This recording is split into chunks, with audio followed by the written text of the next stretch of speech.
અમદાવાદના નવા વાડજ શ્રીનાથ એપાર્ટમેન્ટ દ્વારા શ્રી અંબિકા યુવક મંડળ દ્વારા સેવા કેમ્પનું આયોજન કરવામાં આવ્યું। શ્રી અંબિકા યુવક મંડળ દ્વારા દર વર્ષની જેમ આ વર્ષે 2025માં સેવા કેમ્પનું 15મા વર્ષમાં પ્રવેશ થયો છે।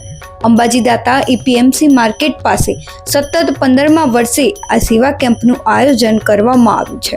શ્રી અંબિકા યુવક મંડળ દ્વારા યાત્રિકો માટે ફૂલવડી સેવા કેમ્પનું ખૂબ સુંદર સેવાકીય આયોજન કરવામાં આવ્યું છે। ભાદરવી પૂનમના અંબાજી માના દર્શન કરવા માઈ ભક્તો ચાલીને પદયાત્રા કરતા હોય છે। આ ફૂલવડી સેવા કેમ્પ દ્વારા અંબાજી માના દર્શન કરવા ચાલતા જતા પદયાત્રીઓની સેવા માટે કેમ્પનું આયોજન કરવામાં આવ્યું છે। વિશ્રામ ગૃહ, ચા નાસ્તો જેવી વ્યવસ્થાઓ આ સેવા કેમ્પમાં કરવામાં આવી છે। મા અંબાની આરતી કરીને સેવા કેમ્પની શરૂઆત કરવામાં આવી હતી। ચા, કોફી, નાસ્તામાં મરચા અને પપૈયાના સંભારા સાથે ગરમા ગરમ ફૂલવડીની વ્યવસ્થા કરવામાં આવી છે। આટલું જ નહીં, અંબાજી પગપાળા ચાલીને દર્શન કરવા જતા યાત્રિકોનો થાક ઉતારવા માટે આ ફૂલવડી સેવા કેમ્પમાં વિશ્રામ ગૃહનું પણ સુંદર આયોજન કરવામાં આવ્યું છે।